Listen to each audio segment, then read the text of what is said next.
Hai, jumpa lagi bersama saya Hervin di channelnya By Hervin. Dan di video kali ini kita akan membahas mengenai mengatasi rasa takut berbicara di depan umum menggunakan self-hypnosis.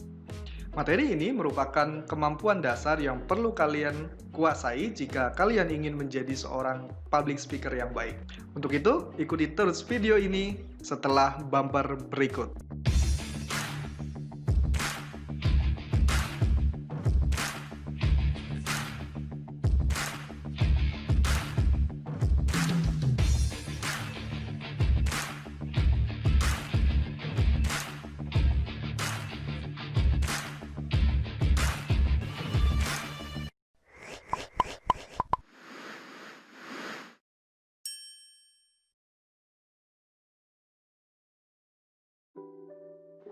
Apa kabar semua? Semoga dalam keadaan sehat ya. Mengatasi rasa takut berbicara di depan umum adalah hal yang mungkin sudah umum ya, yang dirasakan oleh banyak orang ketika baru belajar public speaking. Seperti saya juga dulu seperti itu, sama seperti kalian yang mungkin saat ini juga baru belajar menjadi seorang public speaker. Rasa takut itu seringkali muncul ketika kita akan melakukan sebuah presentasi di depan banyak orang. Rasa takut berbicara di depan umum, di depan banyak orang, memiliki efek samping yang sangat beragam. Dari yang tiba-tiba mules, mual, keringat dingin, lemas, atau bahkan sampai mau pingsan. Tahukah kamu ada sebuah penelitian yang dilakukan oleh The People's of Almanac Book di Amerika? Dalam penelitian tersebut disurvei 3.000 orang yang kemudian ditanya mengenai hal yang paling menakutkan di dalam hidupnya. Dan dari hasil penelitian tersebut, ditemukan bahwa rasa takut berbicara di depan kelompok atau di depan umum merupakan sebuah ketakutan nomor satu yang paling mereka takuti, bahkan mengalahkan rasa takut akan kematian. Menarik bukan? Kita lanjut. Tapi sebelum lanjut videonya, seperti biasa pastikan kamu yang baru datang di channel ini, silakan subscribe channel ini dan nyalakan loncengnya agar kalian bisa terus mendapatkan informasi dari video-video saya berikutnya. Sudah? Mari kita lanjut. Sebelum kita membahas lebih dalam bagaimana cara mengatasi rasa takut berbicara di depan umum menggunakan self-hypnosis, alangkah baiknya kita perlu tahu dulu apa sih sebenarnya penyebab mengapa seseorang kita bisa takut berbicara di depan umum. Paling tidak ada 3 hal yang menyebabkan kenapa seseorang kemudian takut berbicara di depan umum, apakah saat presentasi, berpidato, menjadi seorang MC, membawakan sebuah seminar, atau dalam hal lainnya. Yang pertama adalah karena pikiran kita seringkali bertanya dengan pertanyaan yang salah. Seperti, nanti kalau saya salah ngomong gimana ya? Nanti kalau ada yang bertanya dengan pertanyaan susah, gimana ya cara jawabnya? Nanti kalau saya tiba-tiba blank, gimana ya? Nanti kalau pesertanya banyak banget gimana ya? Kan makin bikin aku nggak pede. Nanti kalau mantan saya datang gimana ya? Nggak apa-apa sih kalau itu ya. kedua, pikiran kita terlalu banyak memutar video atau membayangkan hal-hal yang menyeramkan.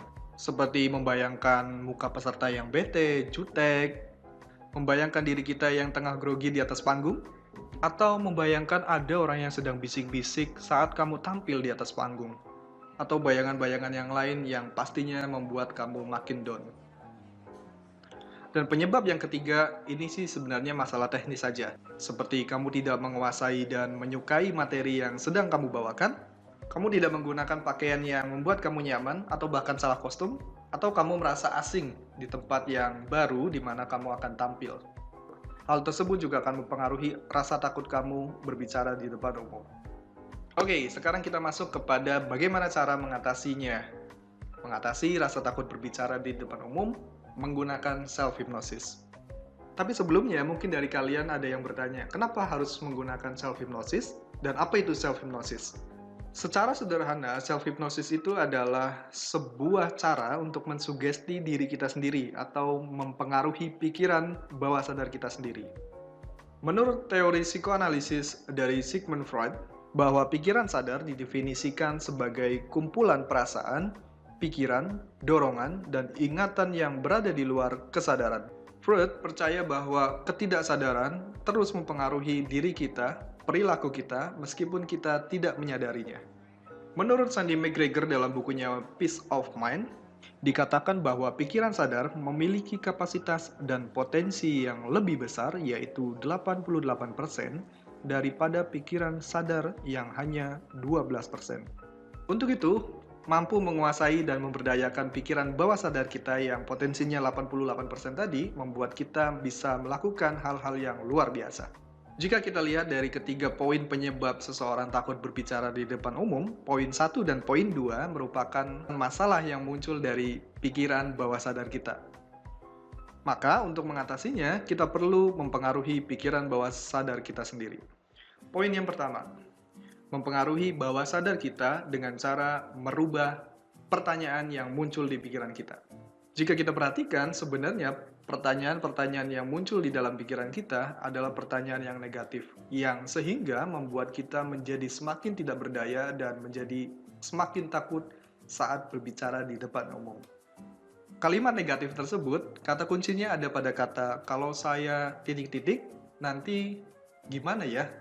Supaya pertanyaannya lebih memberdayakan kita, maka kalimat atau pertanyaannya perlu kita rubah. Daripada kita bertanya, nanti kalau saya salah ngomong gimana ya? Lebih baik kalimatnya dirubah menjadi, supaya saya tidak salah ngomong nanti, apa yang harus saya persiapkan? Referensi apa lagi yang saya harus baca? Materi apa lagi yang saya harus pelajari? Atau misalnya daripada kita bertanya kepada diri kita mengenai, nanti gimana ya kalau saya blank di pertengahan saat saya presentasi? Lebih baik kalimatnya diganti menjadi, supaya saya terus lancar saat presentasi, poin-poin apa ya yang saya harus catat dan saya masukkan ke dalam PowerPoint saya, sehingga saat saya mulai blank nanti, saya bisa langsung mengingat apa yang harus saya katakan. Pada poin yang pertama ini, kesimpulannya adalah kamu harus merubah kalimat yang negatif menjadi kalimat yang positif yang lebih memberdayakan Anda. Yaitu dengan cara mengubah kalimat nanti kalau ... menjadi kalimat supaya ... saya harus ... Itu yang harus kamu lakukan. Poin yang kedua, mempengaruhi pikiran bawah sadar kita dengan cara mengubah bayangan atau film yang kita putar di pikiran kita menjadi bayangan-bayangan atau film yang menyenangkan, membuat kita nyaman, dan membuat kita menjadi semakin berdaya. Daripada kamu membayangkan muka dari penonton Anda yang jutek, bete, seakan tidak bersahabat, tidak puas dengan penampilan kamu, lebih baik kamu membayangkan hal-hal yang positif saja. Caranya bagaimana? Seperti ini. Sebelum kamu tampil, cari ruangan yang sepi, yang nyaman, dan duduklah di sana. Ambil handphone Anda, colokkan headset, dengarkan musik relaksasi, pejamkan mata, dan mulai membayangkan hal-hal yang positif. Misalnya, seolah-olah kamu berjalan dengan langkah yang tegap, penuh percaya diri. Naik ke atas panggung dan disambut dengan tepuk tangan penonton yang sangat meriah. Kamu tersenyum kepada semua penonton, dan penonton pun membalas senyum kamu. Lalu, kamu mulai berbicara dan membawakan materi presentasi kamu. Dengan sesekali, kamu melihat wajah penonton yang penuh dengan antusias. Dari semua penonton yang memperhatikan kamu, beberapa ada yang nampak sedang mencatat di buku kecilnya. Semua penonton tampak bersahabat dan menikmati presentasi kamu. Sekarang kamu bisa melihat diri kamu sendiri penuh dengan semangat. Kamu melihat diri kamu sendiri penuh dengan semangat dalam membawakan materi presentasi kamu. Bahkan kamu bisa melihat diri kamu persis seperti idola kamu saat berbicara di depan banyak orang.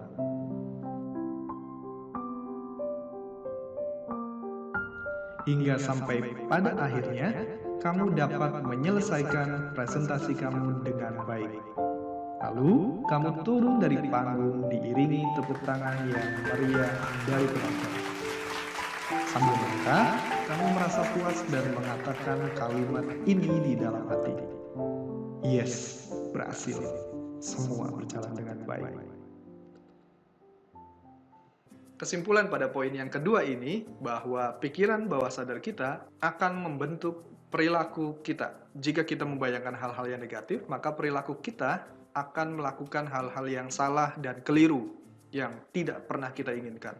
Dan sebaliknya, ketika kita berpikiran atau membayangkan hal-hal yang positif, maka gerak kita, langkah kita akan melakukan hal-hal yang positif juga, melakukan hal-hal yang benar sesuai yang kita inginkan. Dan berita baiknya adalah getaran dari pikiran positif kita juga akan sampai ke pikiran orang lain. Dan poin yang ketiga pada dasarnya adalah mengenai hal teknis saja, dan ini bisa kita selesaikan dengan pikiran sadar kita. Dan untuk membahas bagaimana caranya kita mampu menguasai dan menyukai materi yang akan kita bawakan saat public speaking, bagaimana cara memilih pakaian atau dress code yang akan kita gunakan saat kita public speaking, dan bagaimana agar kita merasa nyaman dan tidak merasa asing di tempat di mana kita akan melakukan public speaking, akan dibahas di video-video selanjutnya. So, pastikan kamu sudah subscribe channel ini. Jika belum, subscribe sekarang dan nyalakan loncengnya, agar kamu mendapatkan notifikasi ketika saya mengupload video baru saya. Jika video ini dirasa bermanfaat bagi kamu, silakan like. Kamu juga bisa berdiskusi di kolom komentar, dan kamu juga boleh membagikan video ini kepada banyak orang. Semoga bermanfaat, jangan lupa dipraktekkan. Nama saya Hervin, dan sampai jumpa di video-video berikutnya. Dah.